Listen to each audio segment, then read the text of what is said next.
ఇక ఆలోచన చేయండి, ఈ పెద్ద మనిషి చంద్రబాబు నాయుడు గారు చెప్పే ఈ హామీలు మళ్ళీ ప్రజలను ఎంతగా మోసం చేసేందుకు చెప్తా ఉన్నాడు అని ఒక్కసారి ప్రతి ఒక్కరూ కూడా ఆలోచన చేయమని అడుగుతా ఉన్నా. మరి ఈ డబ్బు ఎక్కడి నుంచి తెస్తారు అని అంటే చంద్రబాబు గారు మాట్లాడరు.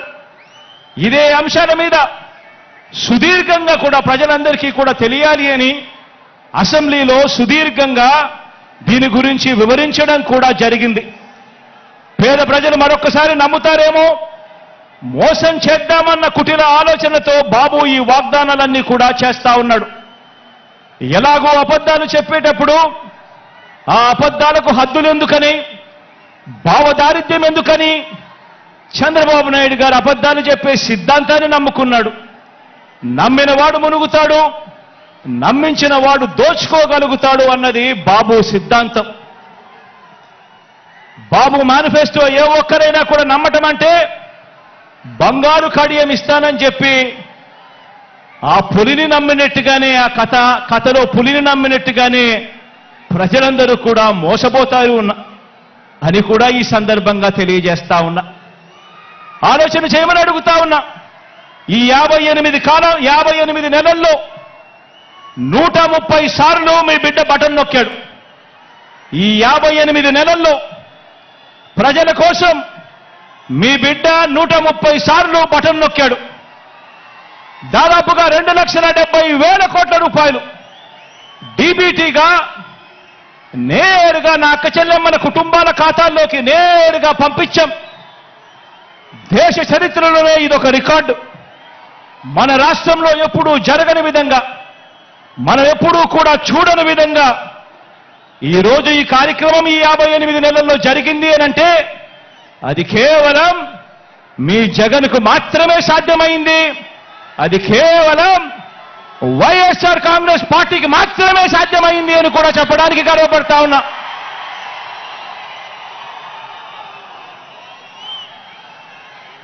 ఇవన్నీ కొనసాగాలంటే ఈ ప్రయోజనాలు అందుకున్న ప్రతి ఒక్క కుటుంబం, ప్రతి ఒక్కరూ కూడా మనకు స్టార్ క్యాంపెయినర్గా వీళ్ళందరూ కూడా కుటుంబాలు బయటికి రావాలి. వారు ఓటు వేయడమే కాకుండా 100 మందికి చెప్పి ఓటు వేయించాలి. ప్రతి ఒక్కరూ కూడా ప్రతి ఒక్కరి దగ్గరికి వెళ్ళి ఓటు వేయించడమే కాకుండా ప్రతి ఇంట్లోనూ కూడా చెప్పాలి.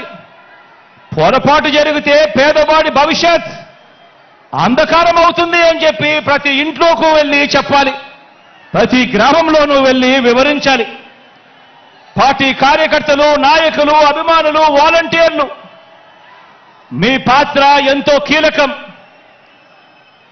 ప్రతి ఇంటికి, ప్రతి పేదకు, ప్రతి ఓటరుకు ఈ ఎన్నికలు ఎంత ముఖ్యమో ప్రతి ఒక్కరూ కూడా వివరించాల్సిన అవసరం ఉంది. ఈ ఎన్నికల్లో వేసే ఓటు వచ్చే 5 సంవత్సరాలలో వారి భవిష్యత్తును ఎలా మారుస్తుందో వివరించటం చాలా అవసరం. 2019 ఎన్నికలకు ముందు మీ జగన్ ఒక మాట చెప్పాడు, గుర్తుందా? 2019 ఎన్నికలకు ముందు మీ జగన్ ఒక మాట చెప్పాడు. ఆ మాట జగన్ చెప్పిన ఆ మాట, మీ బిడ్డ వస్తాడు, మంచి రోజులు మీకు తెస్తాడు అని చెప్పి మీ బిడ్డ మీకు మాట ఇచ్చాడు. 2019లో జగన్ ఈ మాట చెప్పాడు. ఈరోజు మళ్ళీ మీ అందరికీ 5 ఏళ్ల తర్వాత మీ బిడ్డ మరో మాట చెప్తా ఉన్నాడు. నేను చెప్పే ఈ మాటను ప్రతి ఊరిలోనూ చెప్పండి, ప్రతి ఇంట్లోనూ చెప్పండి, ప్రతి గడపకు వెళ్ళి చెప్పండి ఈ మాటను. పేదవాడి భవిష్యత్ బాగుపడాలంటే, జరుగుతున్న ఈ మంచి కొనసాగాలి అనంటే మళ్ళీ జగనన్నే తెచ్చుకుందాము అని చెప్పి ప్రతి ఇంటికి వెళ్ళి చెప్పండి, ప్రతి ఊర్లోనూ వెళ్ళి చెప్పండి, ప్రతి గడపకు వెళ్ళి చెప్పండి. పేదవాడి భవిష్యత్ బాగుపడాలంటే, జరుగుతున్న ఈ మంచి కొనసాగాలంటే మళ్ళీ అన్నను తెచ్చుకోవాలి అని చెప్పి ప్రతి ఇంటికి వెళ్ళి చెప్పండి.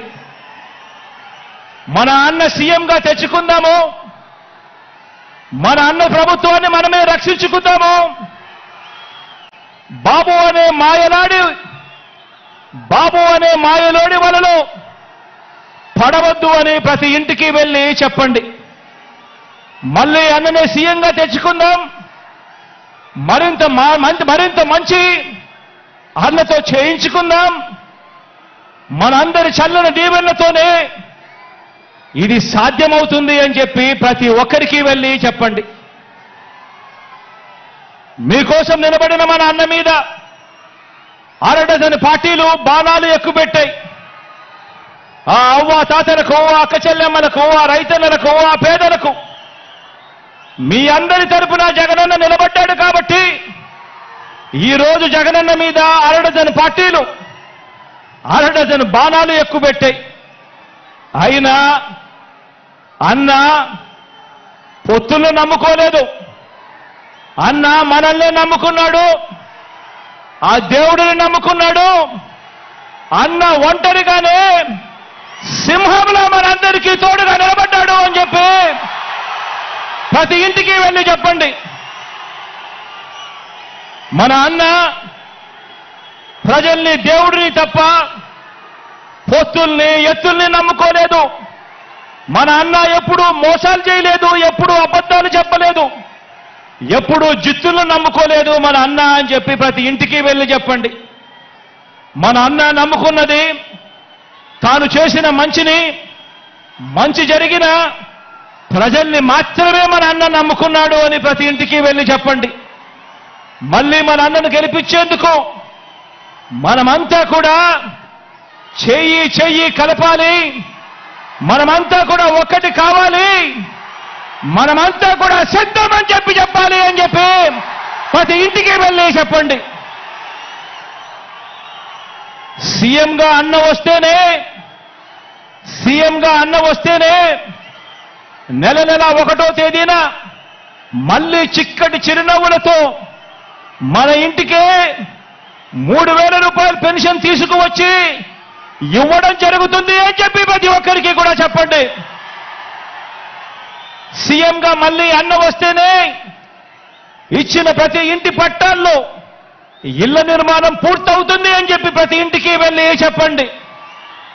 సీఎంగా మళ్ళీ అన్న వస్తేనే అమ్మ ఒడి అనే పథకం కొనసాగుతుంది, చిక్కటి చిరునవ్వులతో మళ్ళీ పిల్లలు బడులకు పోగలుగుతారు అని చెప్పండి. మళ్ళీ సీఎంగా అన్న వస్తేనే చేయూత పథకం అందుతుంది అని చెప్పండి. మళ్ళీ సీఎంగా అన్న వస్తేనే రైతు భరోసాగా రైతన్నకు తోడుగా నిలుస్తుంది అని చెప్పి కూడా చెప్పండి. సీఎంగా మళ్ళీ అన్న వస్తేనే పెద్ద చదువు